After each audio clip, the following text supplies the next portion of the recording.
Hello বন্ধুরা, তো তোমাদের কাছে আমি আবারও একটা ভিডিও নিয়ে চলে এসেছি। তো দেখো, আমি তো একটা জায়গায় যাব বলে রেডি হয়ে গেছি। আর এখন আমি দাঁড়িয়ে আছি আমার মায়ের জন্য। তো আমার মায়ের রেডি হবে, তারপরেই আমরা একসাথে বেরোবো। তো মা এখন এখানে জুতো পরছে। আর হ্যাঁ, যাব তো আমাদের সামনেই, যেটা আমাদের বারোয়ালি তলা, যেখানে অনেক ঠাকুর আছে। শীতলা মা, শিব ঠাকুর, তারপরে হরিবাসর, পীরতলা, যেটা আমাদের গ্রামের সর্ব ঠাকুরতলা যেটা বলা যায়। তো আমরা দুজনে এখানে বেরিয়ে গেছি, তার কারণ আমাদের ওইখানে হচ্ছে ভাগবত পাঠ। তো এই ভাগবত পাঠ তো শোনাটা খুবই ভালো, সেটা তো তোমরা সবাই জানো। তো সেই কারণে আমাদের এইখানে হচ্ছে, মানে এক সপ্তাহ ধরে হচ্ছে। তো আজকে মা আর আমি যাচ্ছি। মা তো প্রথম দিন থেকেই প্রত্যেক দিন যাচ্ছে। তো আমি তো এটা প্রথম দিন যাচ্ছি। তো আমি এখনও যতগুলো দিন বাকি আছে বা অনুষ্ঠানটা হবে, আমি প্রত্যেক দিনই যাব। তো তোমাদের সাথে কথা বলতে বলতে আমি আমার হরিবাসরের ওখানে চলে এসেছি। তো হরিবাসরটা তো তোমরা দেখলে কত সুন্দর। আর এইখানে যে সবাই দাঁড়িয়ে পড়ছে, হাত তুলছে, তোমরা যেটা দেখতে পাচ্ছ, তো এটা কি বলো তো? হ্যাঁ, আমাদের গুরু বাবা আসছে, যিনি আমাদের ভাগবত পাঠে যতটুকু জ্ঞান অর্জন করানো যায় বা আমাদেরকে শোনাবেন, তিনি আসছেন। তো এইখানে আমাদের হরিবাসরে আসার পথেই একটু প্রণাম করে নিচ্ছে, আর সবাই ওনাকে প্রণামও করছে। আমাদের গুরু বাবা এখন বাংলাদেশ থেকে এসেছেন। তো এখন আমাদের পাঠ করে শোনাবে, আর এইদিকে সবাই টুকিটাকি প্রণাম করছে বাবাকে। তো বাবাই বলা যেতে পারে। আর এখানে যে শিব মন্দির, সেখানেও একটু প্রণাম করে নেন। আর তারপরেই সব দিক ভালোভাবে প্রণাম করে তুলসী দেবীকে, তারপরে গীতা বইকে, সবাইকে ভালোভাবে মালা দিয়ে নেবেন।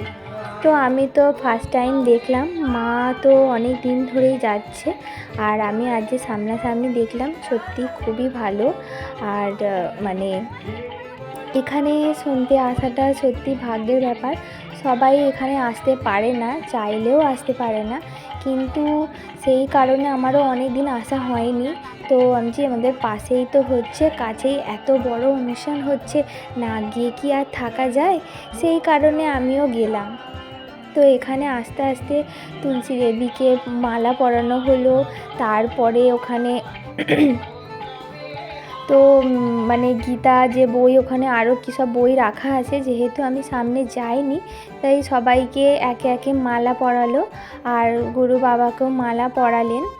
তো তোমরা দেখো, পিছনে প্লাকার্ডটা দেখলেই বোঝা যাবে আমাদের গ্রাম, মানে 4টে গ্রাম নিয়ে এই অনুষ্ঠানটা হচ্ছে। তো সাঁওতা, গোলামীচক, আমগ্রাম, দর্জিপতা, এই কটা গ্রাম, মানে এইগুলো আমাদের গ্রাম। এই আমাদের গ্রাম সবসময় নিয়েই হচ্ছে। সত্যি খুবই ভালো লাগে শুনলে। তোমরাও শোনো, যা কিছু বলছে তোমাদেরও খুব ভালো লাগবে। আমি যতটা পেরেছি ভিডিও করেছি, তো তোমরা শোনো। যোগ্য দ্বারা ভগবান রামচন্দ্রকে আরাধনা করতেন। শ্রীহরির অর্চন করতেন। তারা সকলেই নিজ নিজ ধর্মকে স্থগিত রেখে সবাই সেই ভাগবত আসরে বসে কৃষ্ণ কথা রসে বিভোর হলেন। কেন? কৃষ্ণ কথায় যে রস আছে, যে আনন্দ আছে, ভাগবত কথায় যে আনন্দ, যে সুখ পাওয়া যায়, যে শান্তি পাওয়া যায়, যে মঙ্গল পাওয়া যায়, অন্য কোনো কথায় লাভ হয় না। তদিদিশং কথামৃতং ভুবি যত্র কুত্রাপি যে গৃহন্তি কথন রূপেণ দদুতি তে ভুরিতা। যারা দান করে দদধাতু দান, এই রূপকথা। এই রূপকথা বলতে এই শ্রীমদ্ ভাগবতের কথা। কেন? এই ভাগবতে কোন রকম কোন কুহুক ধর্ম নেই, কোন বাদ দেওয়ার কিছু নেই। से मिलने सुदामा गाते चले मन में हरे कृष्ण राम, गाते चले मन में हरे कृष्ण राम, गाते चले मन में हरे कृष्ण राम। चले श्याम सुंदर से मिलने सुदामा गाते चले मन में हरे कृष्ण राम। ল বেড়ে যাচ্ছে, আবার ল ঘন হয়ে যাচ্ছে, লটাকে ধরে রাখো। লটা এত ঘন দ্রুতগামী হলে গান গাইবো কি করে আমি?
প্রমাণ অমৃতের পুত্র আমরা ভগবানের।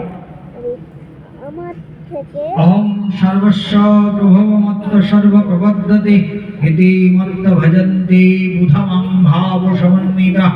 এই যে বললেন সব আমরা ভগবানের সন্তান। কেমন?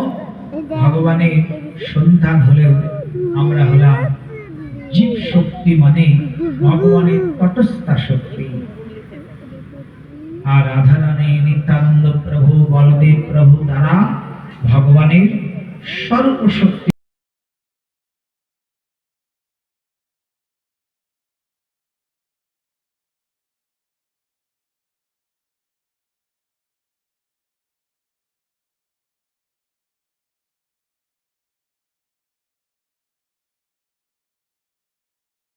তো তারপরে আমাদের এই ভাগবত পাঠ আজকের মতন শেষ হলো। তো বাড়ি ফেরার সময় আমাদের প্রসাদ দিলেন। তো এটা হচ্ছে যে ক্ষীরের পায়েস।